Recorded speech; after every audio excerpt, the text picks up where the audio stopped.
여러분 안녕하세요. 오늘은 여러분 교과서 198쪽의 마지막 단원입니다. 6단원 여행과 미래 사회 그리고 진로에 대해 확인해 보는 시간을 갖도록 하겠습니다. 우선 198, 199쪽에 보시면요. 아주 넓은 바다의 모습을 하늘에서 보고 있는 사진이 하나 나와 있고요. 해변에서 놀고 있는 사람들의 모습과 그리고 큰 비행기의 그림자. 실제로 우리가 외국으로 여행을 가는 경우는 항공기를 이용해서 여행을 떠나는 경우가 많은데요. 그런 모습을 단적으로 보여주는 대표적인 사진이 아닐까 싶습니다. 그리고 이제 왼쪽에는 진정한 여행이라고 해서 나짐 히크메트의 한 편의 시가 나와 있는데요. 여러분 한번 읽어보면 좋을 것 같아요. 가장 훌륭한 시는 아직 쓰이지 않았다. 가장 아름다운 노래는 아직 불리지 않았다. 최고의 날들은 아직 살지 않은 날들. 가장 넓은 바다는 아직 항해되지 않았고 가장 먼 여행은 아직 끝나지 않았다. 불멸의 춤은 아직 추워지지 않았으며 가장 빛나는 별은 아직 발견되지 않는 별. 무엇을 해야 할지 더는 알 수 없을 때 그때 비로소 진정한 무엇인가를 할 수 있다. 어느 길로 가야 할지 더는 알 수 없을 때 그때가 비로소 진정한 여행의 시작이다. 아주 좋은 글귀가 나와 있으니 여러분 한번 생각을 해 보시고요. 여기에 나와 있는 모습은요. 터키 알라카티 해변에서의 휴가라고 해서 위치 빨간색 점으로 찍혀져 있고요. 이것도 언젠가 이야기했었을 지중해성 기후.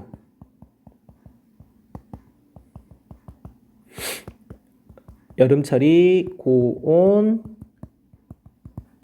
건조한 이런 기후가 나타나는 대표적인 지역입니다. 여러분 한번 나중에 시간이 된다면 터키로 여행을 가는 거 적극적으로 추천해 드리겠습니다. 이 6단원은요 크게 세 가지의 중단원으로 이루어져 있습니다. 첫 번째 미래 여행 산업의 변화, 그리고 여행 산업과 직업 체험, 그리고 여행과 진로 탐색, 이 세 가지로 나누어져 있고요.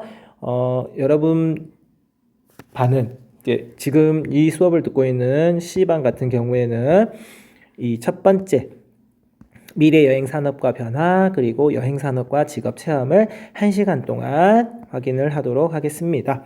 바로 교과서 200쪽으로 넘어가서 첫 번째 미래 여행 산업의 변화에 대해서 확인해 보도록 하겠습니다. 미래 사회는 어떤 모습일까? 우리는 어떤 세상에서 살게 될까? 순간 이동이 가능한 시대는 오게 될까? 그때의 여행이란 무엇을 말할까? 이런 부분들을 가지고 이야기를 하고 있는데요.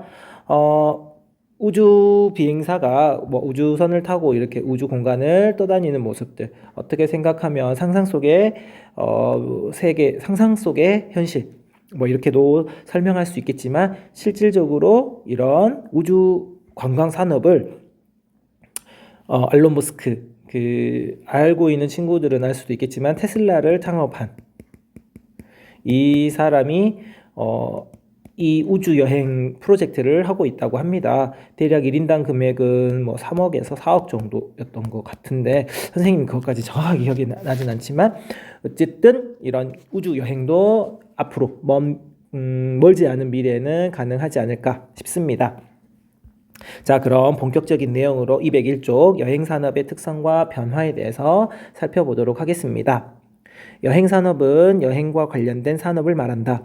여행자가 여행할 때 접하게 되는 교통, 숙박, 음식, 휴양, 놀이 등과 관련된 모든 것들이 여행산업에 속한다. 여행산업은 교통이 발달하고 여행사가 등장하면서 새로운 산업으로 떠올랐고 본격적으로 산업화하기 시작한 것은 제2차 세계대전 이후의 일이다.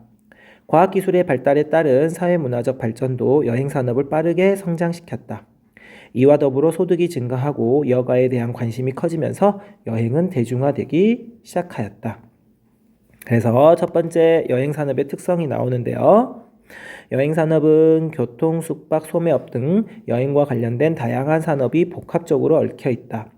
산업뿐만 아니라 정부와 지방자치단체 등 공공기관도 여행산업의 균형 잡힌 발전을 위해 서로 협력하고 있다.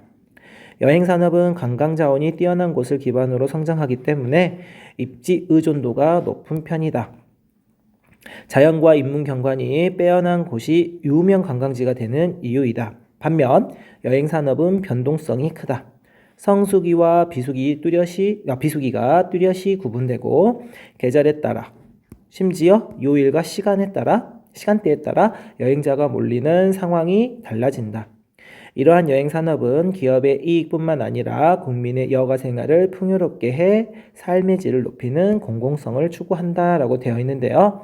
실제 여러분 지금 우리가 처한 상황을 살펴보면 이제 코로나 상황이잖아요. 코로나19 때문에 여행 산업이 많이 위축이 되어 있다. 그런데 만약에 코로나19가 없어진다면 여행이 위축되지 않고 많은 사람들이 다닐 수 있게 되겠죠. 그래서 실제로 여행이라는 게 우리 생활과 아주 밀접하게 관련이 되어 있음을 여러분이 한번은 느껴보는 게 좋을 것 같고요. 그 다음 여기 회사원인 학교 선배는 휴가만 기다려. 회사에서 쌓인 스트레스를 풀 수 있다나? 휴가를 다녀오면 일이 더 잘 된대. 실제로 우리가 한 번씩의 여유를 찾는다는 건 정말 중요한 내용이 되겠죠. 아래쪽에 보시면 터키의 파무칼레. 우리가 이제 세계적으로 가장 대표적인 지역 여행을 갔을 때 석회화 당구, 여기 보면은 하얀색의 물질들은 석회암이 침전된 모습을 확인할 수 있겠고요. 여기에는 온천수가 흘러나오고 있습니다. 그래서 노천 온천탕이다라고 여러분이 생각하시면 되시겠고요. 오른쪽은 우리나라 부산의 해운대의 모습입니다. 겨울에도 실제로 가보면 많은 사람들이 모이기도 하지만 이 부산 해운대 같은 경우에는 여름철에 더 많은 사람들이 모임을 우리는 다들 알 수 있겠습니다. 이런 여행 산업이 어떻게 변화하는지 간단하게 살펴보면 다음과 같습니다. 오늘날 여행은 바쁜 일상에서 벗어나 휴식을 얻는 여가 활동의 주요 부분으로 인식되고 있다. 각자의 개성을 중시하는 현대인들은 규격화된 대량 관광을 탈피해 자신만의 주제 여행을 찾아 나선다. 여행자들은 현지인과 같은 경험을 하고 소비가 아닌 가치 있는 여행을 하고자 한다. 복잡한 현대사회에서 재충전을 위한 치유 시간을 갖기도 하고 실제 치료를 목적으로 하는 의료 관광도 늘고 있다. 이에 따라 최근의 여행 형태는 대규모에서 소규모로, 판매자 중심에서 여행자 중심으로, 그리고 놀이 중심에서 체험 중심으로 바뀌어가고 있다. 이렇게 여행 산업은 변화되어 가고 있고요. 옆에 날개 쪽에 보시면 우리나라 여행 산업의 발전에 대해서 간략하게 적어져 있습니다. 우리나라는 1989년 해외여행의 전면 자유화와 2003년 주 5일 40시간 근무제를 시행하면서 여행산업의 전환기를 맞게 됩니다. 이후로 해외여행자가 급증하기 시작했고 여행산업도 크게 발전하였다라고 되어 있고요. 최근 여행의 변화는 체험을 추구하는, 그리고 공유경제와 여행의 현지화, 모바일로 하는 스마트한 여행, 그리고 개별 여행자의 증가, 가치지향적인 이런 모습들로 나타나고 있습니다. 각각의 체험 추구에서부터 마지막 맨 밑에 치유 여행까지 총 6가지 정도로 나누어지는데 각각에서 우리가 생각해 볼 수 있는 부분들은 밑에 있는 각각의 보조 설명을 가지고 여러분이 확인을 하시면 되시겠습니다. 어려운 부분이 아니기 때문에 여러분들이 차분히 읽어보시면 될 것 같아요. 그리고 다음 페이지로 넘어가면 미래 사회와 여행 산업입니다. 이제 현재의 사회와 다르게 이제 미래 사회에는 여행 산업이 어떻게 될 것인지 이 한 장의 그림으로 이제 설명은 하고는 있지만 실질적으로 이것보다는 조금 더 다양하고 복잡화될 것이라고 느껴집니다. 내용은 94년 국내의 한 신문에서 발췌한 내용이라고 되어 있어요. 1994년입니다. 여러분이 태어나기 전이겠죠? 선생님은 1994년이 중학교 1학년이었을 텐데요. 이때 내용에서 30년이 지난 2024년 미래사회의 변화를 예측한 그림이라고 되어 있습니다. 당시 공상과학을 생각했던 내용 중에서 많은 부분이 현실이 되었다. 그러면 우리가 살고 있는 지금의 2020년에서 30년이 지난 2050년의 모습을 생각을 한다면 또 다른 공상과학이 그때는 현실이 될 수 있다라는 내용을 우리는 생각해 볼 수 있겠죠. 과학기술과 인공지능의 발달은 우리 사회에 어떤 변화를 가져오며 20년 후에 미래 사회는 어떤 모습일지 한번 생각해 보는 시간을 갖도록 하겠습니다. 뭐 아래쪽에 94년의 신문의 모습을 보면은 수첩극이 위성전화, 우리가 지금 쓰고 있는 스마트폰을 생각해 보면 좋겠고요. 건물간 초고속 첨단 수송 수단, 아직까지 이 부분은 안 나온 것 같아요. 그 다음에 지구와 우주항공기, 달을 통한 우주관광산업, 실제로 아직 상용화되진 않았지만 이걸 추진을 하고 있고요. 달과 화성에 가기 위한 우주정거장, 실제 우주정거장은 있고, 우주 관측을 위한 달 표면 유인 연구기지, 이 부분까지 선생님이 확인을 못했습니다. 죄송해요. 그 다음 초음속 여객기는 있었는데요. 큰 사고가 한번 터지면서 그 뒤로는 많이 활용을 안 하고 있는 것 같아요. 옥외 에어컨, 바깥에 시원하게 해주는 부분들, 시각장애인 안내 로봇, 전기 자동차 충전소 보급, 실제 지금 많이 있습니다. 자동차와 화상 대화 장치, 실제 자동차를 통해서도 혹은 이제 그런 스마트한 부분들이 많이 있기 때문에 이런 부분들은 충분히 가능하고요. 해양도시, 근거리 해상 통근 교통망, 해수 온도를 이용한 발전, 원격 조정 자동 소방, 통신 전력구, 지하교통용 지하 설비 일반화. 그래서 실제 우리 삶에서 많이 적용이 되는 모습들을 확인할 수가 있습니다. 다음 페이지에 넘어가시면 미래 사회의 변화는 여행 산업에도 큰 변화를 일으킬 것이다 라고 적어져 있네요. 미래는 지구 온난화에 따른 해수면 상승, 이상기후와 같은 자연환경의 변화와 함께 드론이나 사물 인터넷, 우리가 보통 홈 IoT라고 표현을 하는 거죠. 로봇의 발달로 사회 환경도 급격히 바뀔 것이다. 이러한 미래 사회의 여행은 어떤 모습일까?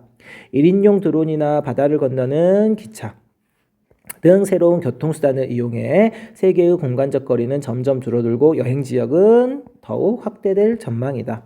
해저 호텔에서 바닷속 경치를 보며 잠을 자거나 비행기 대신 하늘을 나는 자동차를 타고 편리하게 여행할 수 있을지도 모른다. 한편 안면 인식 기술이 여권을 대신하게 되면 여권을 잃어버릴 염려도 없어진다. 이렇듯 미래의 여행은 더욱 편리하고 안전하면서도 친환경적인 여행이 되지 않을까라고 해서 긍정적인 부분을 가지고 많이 이야기를 했는데, 이런 부분을 우리는 다시 좋은 점만 생각하지 말고 안 좋은 점들도 한번 생각해 보는 기회를 가졌으면 합니다. 안면 인식이 여권을 대체한다 그러면 페이스 오프, 만약에 안면을 바꿔버린다면 누군가하고, 그럼 나를 대신해가지고 누군가가 마음껏 활보할 수 있다라는 내용이 될 수도 있는 거잖아요. 디지털 기기 여권, 해저 호텔, 친환경적인 여행, 하늘 자동차, 우주 여행, 바다를 건너는 기차 등 다양한 부분에서 우리가 상상으로 생각을 했던 부분들이 현실화될 수 있겠다라는 걸 생각해 보시면 좋겠습니다. 자, 한 걸음 더에는 우주선과 순간 이동 기술로 경험하게 될 새로운 여행이라고 되어 있는데요. 2001년 4월 28일 미국의 사업가 티토가 우주여행을 떠났습니다. 전문 우주 비행사가 아닌 민간인으로서는 첫 우주 여행자였다. 우주를 동경하던 티토는 재정난 극복을 위해 민간 우주 여행 프로젝트를 추진해온 러시아를 통해 우주를 다녀왔다. 이후 미국과 유럽의 기업에서도 우주 여행 상품화 계획을 발표했다. 아직 비용과 기술 등 현실적인 문제가 남아있지만 많은 사람은 머지않아 우주 여행을 하게 될 것으로 기대하고 있다. 한편 2016년 6월 러시아의 푸틴 대통령은 2,400조 원에 달하는 순간이동 기술 개발 프로젝트를 승인했다. 러시아에서는 2035년까지 순간이동 기술을 개발하겠다고 발표했다. 순간이동 기술은 공상과학 영화에서나 볼 수 있는 내용이지만 일부 학자는 미국 스탠퍼드 대학교에서 분자 수준의 순간이동 실험에 성공한 상태라며 수십 년 이내 구현될 수 있으리라는 전망을 내놓았다라고 합니다. 그래서 실제로 우리가 생각했던 것보다 과학기술은 더 많이 발달했음을 우리는 다시 한 번 더 알 수 있겠고요. 마지막 205쪽에 넘어가시면 우리가 하게 될 미래의 여행이라는 내용이 나와 있습니다. 떠나지 않고 하는 여행. 실제로 우리가 어디 가지 않아도 여행을 다닐 수 있다. 가상현실 속에서, 증강현실 속에서의 여행이 될 수 있겠죠. 여기에는 가상현실 여행과 실제 여행의 차이, 장단점. 그래서 가상현실은 실제가 아닌 컴퓨터 프로그램으로 만들어진 인공환경 속에서 인간이 새로운 체험을 하게 되는 기술. 그래서 이런 부분을 가지고 여행을 다닐 수도 있다. 이런 것들을 위해서는 웨어러블 기기나 드론, 스마트 환경 이런 부분들이 첨단 기술이 더욱더 발전해야 해야 함을 기본 전제 조건으로 가지고 있겠죠. 자, 여기까지가 첫 번째 미래 여행 산업의 변화와 관련된 내용이었다면요. 다음 페이지는요. 여행 산업과 직업 체험입니다. 실제로 여러분이 지금 배우고 있는 이 여행지리는 진로 선택 과목이잖아요. 그래서 여러분의 진로를 선택할 수 있는 직업 체험과 관련된 여행 산업을 생각을 해 보시면 좋을 것 같아요. 여기에 있는 여행자가 버스나 기차, 다양한 교통수단을 통해서 다양한 장소를 경험을 하게 되는 것이죠. 이런 것들을 통해서 나는 어디론가 일자리를 찾는 새로운 직업의 선택의 장이 될 수도 있는 것이 바로 여행이 되는 것이고요. 그리고 여기에 있는 내용은 여행자들이 소비한 돈이 어떻게 쓰이는지 보여주는 그림이라고 되어 있습니다. 한번 눈으로 보시면서 실제 내용으로 넘어가도록 하겠습니다. 여행산업과 관련된 직업인데요. 여행산업은 여러 산업과 연계되어 있기에 여행과 관련된 직업은 매우 다양하다. 여행사나 항공사와 같이 여행산업과 직접 관련된 기업이나 직업이 있는가 하면 금융업, 제조업 등 간접으로 여행산업에 종사하는 직업군도 있다. 최근에는 마이스 산업, 여기 마이스 산업 여러 나와 있죠? 미팅, 그리고 인센티브, 컨벤션, 이벤트 앤 익서비션 머리 끝자를 딴 거라고 되어 있고요. 우리나라에서는 마이스 산업으로 가장 대표적인 곳이 제주도입니다. 의료 산업과 연계된 여행이 주목받고 있으며 이에 따라 컨벤션 기획자나 의료 관광 기획자 같은 직업들도 생겨났습니다. 지역의 문화 자원을 발굴하거나 여행 경로를 기획하고 공간을 연출하는 관광 기획가나 지역별 축제를 만들고 수행하는 축제 기획자도 유망한 여행 관련 직업 중 하나입니다. 최근에는 지역 향토 음식과 식문화에 관련된 정보를 제공하는 음식 관광 안내사나 여행자의 취향과 여행 목적에 맞게 상품을 구매하고 전통 문화와 대중 문화 체험 등 개인 맞춤형 여행 계획을 제시하는 여행 큐레이터도 등장하였다라고 되어 있고요. 아래쪽에는 여행과 관련된 다양한 직업이라고 해서 관련 업계 현재 있는 직업 그리고 앞으로 나타날 수 있는 새로운 직업 등에 대해서 적혀 있으니 여러분이 한번 확인해 보시면 좋겠고요. 자, 여행산업 직업의 체험입니다. 여행과 관련된 일을 하기 위해서는 직업에 대한 이해와 더불어 업무에 필요한 기본 지식과 소양을 갖추어야 합니다. 여행 안내자라면 해당 지역의 여행 콘텐츠에 관한 이해가, 외국인 여행 안내자라면 능숙한 외국어 실력이, 여행 사진작가라면 탄탄한 사진 촬영 기술이 뒷받침되어야 합니다. 하고 싶은 직업을 미리 경험해 보는 것도 진로 선택에 큰 도움이 됩니다. 직업을 체험해 봄으로써 일의 장단점을 알게 되고 몰랐던 면이나 힘든 면도 깨닫게 된다.